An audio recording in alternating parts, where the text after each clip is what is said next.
আজকের ভিডিওতে আমি ব্যাংকিং এক্সামের সবথেকে ভয়ানক যে অধ্যায়টা রয়েছে সেটার কথা আলোচনা করব।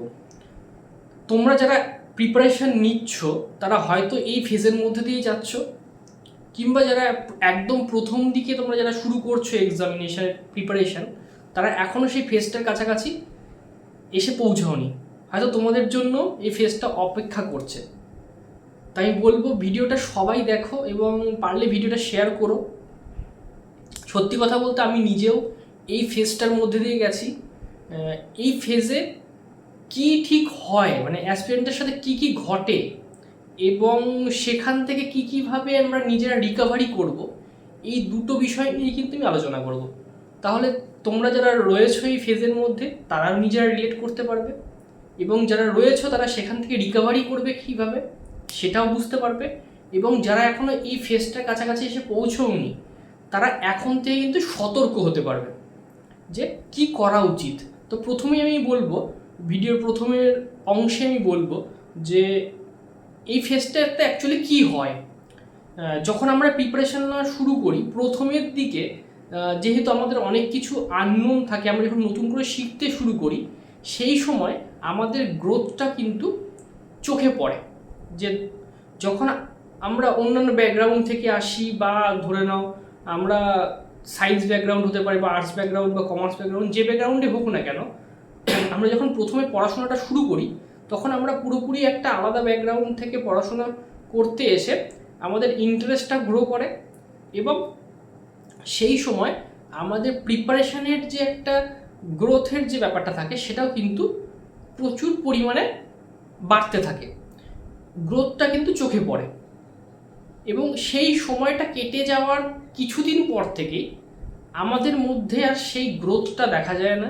কারো কারো ক্ষেত্রে সেই গ্রোথটা তো চোখেই পড়ে না, এবং তাদের যদি মূল বিষয় যেটা লক্ষ্য করবে সে তারা যদি মক টেস্টগুলো দেখা যায়, তাদের স্কোরগুলো, পারফরমেন্সগুলো যদি অ্যানালিসিস করা যায়, তাহলে দেখবে যে একটা নির্দিষ্ট জায়গায় তারা আটকে রয়েছে, তারা একটা স্টাক অবস্থায় রয়েছে, মানে সেখান থেকে তাদের না কিছু বেটার পারফরমেন্স হচ্ছে, না তারা খুব খারাপ সেখান থেকে পারফর্ম করছে, কিন্তু তাদের যে পারফরমেন্সটা সেটা সাফিসিয়েন্ট নয় ব্যাংকিং এক্সাম ক্লিয়ার করার জন্য।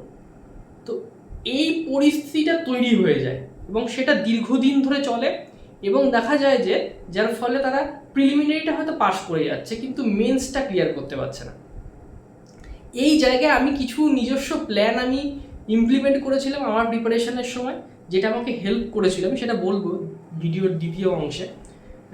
তো এই বিষয়গুলোকে একটু ভালো করে কিন্তু তোমাদেরকে হ্যান্ডেল করতে হবে, না হলে এই পিরিয়ডটা কিন্তু অনেকের ক্ষেত্রে অনেকটা লম্বা চলে, কারো ক্ষেত্রে হয়তো 1 বছর, 1.5 বছর, 2 বছর, 2.5 বছর, এবং এই পোর্শনটাতে বা এই ফেজটাতে থাকতে থাকতে মানে কিন্তু ফ্রাস্ট্রেটেড হয়ে প্রিপারেশন নেওয়াই বন্ধ করে দেয়।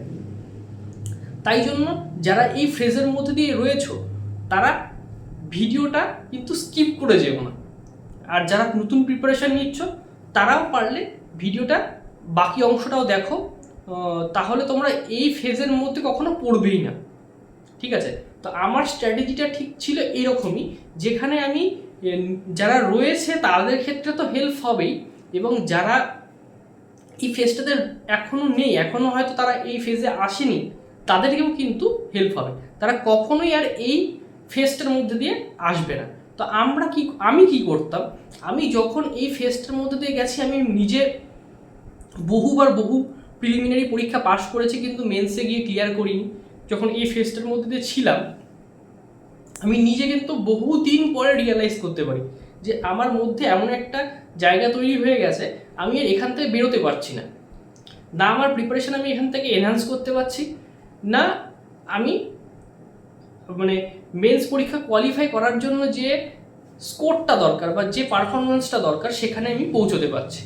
তখন আমি কয়েকটা স্ট্র্যাটেজি নিই এবং সেগুলোকে ইমপ্লিমেন্ট করার চেষ্টা করি।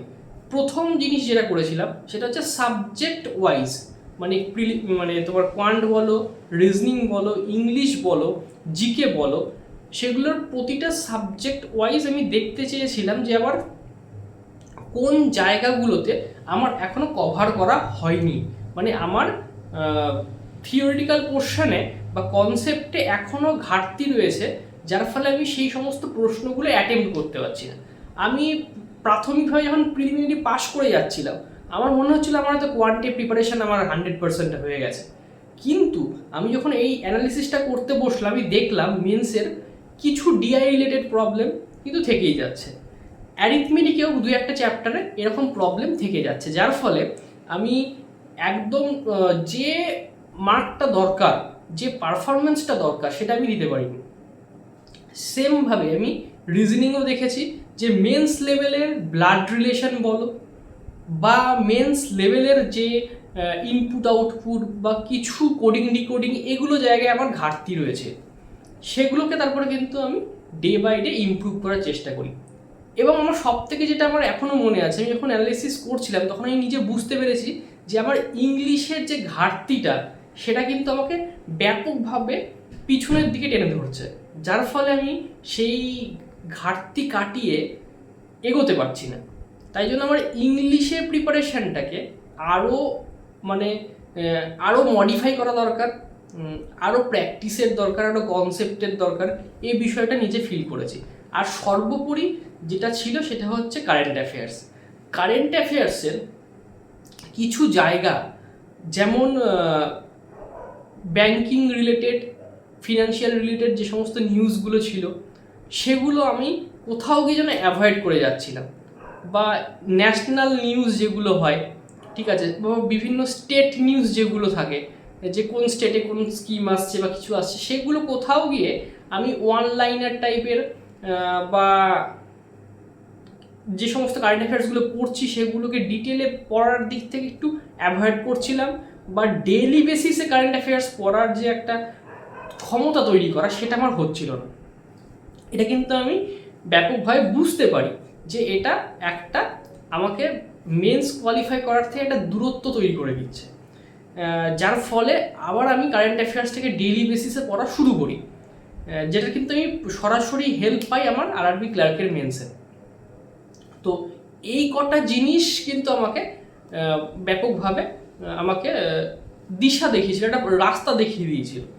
তো এই অ্যানালিসিসটা দরকার। 2 নম্বর যেটা বলবো, যে অ্যানালিসিস যখন তুমি করবে এবং সেটার উপর কিন্তু তোমাকে ইমপ্লিমেন্টেশনের জন্য তোমার সেই জায়গাটা বুঝে উঠতে হবে। মানে আমি বুঝলাম আমার রিজনিংটাকে প্র্যাকটিস করতে হবে, তাহলে কিন্তু আমি টাইম অনুসারে টাইম ধরে রিজনিংটা প্র্যাকটিস করব। আদারওয়াইজ কিন্তু এই জায়গা থেকে, এই ট্র্যাপ থেকে আমি বেরোতে পারবো। ঠিক আছে, 1 নম্বর তুমি অ্যানালিসিস করো, 2 নম্বর সেটা ইমপ্লিমেন্ট করো, 3 নম্বর যেটা সব থেকে বড় জিনিস, সেটা হচ্ছে মেন্সের মক। যেহেতু আমি মেন্স লেভেলে গিয়ে এই জিনিসটাতে ফেসেছিলাম, সেই কারণে আমি তোমাদেরকে এই মেন্স রিলেটেড কথাগুলোই বলছি। যাদের প্রিলিমিনারিতে এরকম স্টেজে গিয়ে এরকম হচ্ছে, তাদেরকে বলবো প্রিলিমিনারিতেও কিন্তু তোমরা এইভাবে ফলো করতে পারো বিষয়গুলো। আমি মেন্সের মকগুলোকে কিন্তু তারপরে ভালোভাবে দেখা শুরু করি, মানে টপিক ধরে ধরে কিন্তু আমি আলাদাভাবে মানে মক টেস্টগুলো প্র্যাকটিস করার মাধ্যমে এই জায়গাটা তৈরি করতে পারি। তো এই সময়টা যারা এই মানে ট্র্যাপের মধ্যে অলরেডি পড়ে গেছো, তাদের কিন্তু উঠে আসার ক্ষেত্রে এই বিষয়গুলোই তোমাকে নজর দিতে হবে। আদারওয়াইজ কিন্তু তুমি কোনোভাবে এই ট্র্যাপ থেকে বেরোতে পারবে না। দেখবে ওই ট্র্যাপের মধ্যেই ঘোরাঘুরি করবে, দেখবে তোমার প্রিলিমিনারি ক্লিয়ার হবে, মেন্স ক্লিয়ার হবে না, হয়তো কোনো প্রিলিমিনারিটা একটু খারাপ হয়ে গেল, সেটা হয়তো প্রিলি ক্লিয়ার করতে পারলে না, কিন্তু তুমি প্রিলি ক্লিয়ার করার মতো তোমার প্রিপারেশন তৈরি হয়ে গেছে। তাহলে এই যে একটা ঘুরপাক তুমি খাচ্ছ, মানে প্রতিটা এক্সামের শেষে প্রিলিমিনারি পাস করছো, মেন্স ফেল করছো, তাহলে তুমি আবার কিন্তু সেই জিরোতে এসেই দাঁড়ালে। তাহলে এই ট্র্যাপটার মধ্যে পড়ে গেলে আর কিন্তু রক্ষে নেই, কারো কিচ্ছু করার নেই। তাহলে এখান থেকে বেরোনোর এই কটা পথ তোমার খোলা রয়েছে, সেগুলোকেই তোমায় ফলো করতে হবে। তো যাই হোক, আজকের ভিডিওটা এই পর্যন্তই থাকলো। যারা চ্যানেলে নতুন তারা অবশ্যই চ্যানেলটিকে সাবস্ক্রাইব করে দিও, আর ভিডিও ভালো লাগলে অবশ্যই একটা লাইক করো। আর এই অবস্থার মধ্যে যারা যারা রয়েছো, তারা প্লিজ বন্ধুদের সাথে ভিডিওটা শেয়ার করো, আশা করি প্রত্যেকেরই হেল্প হবে। চলো, দেখা হচ্ছে নেক্সট ভিডিওতে।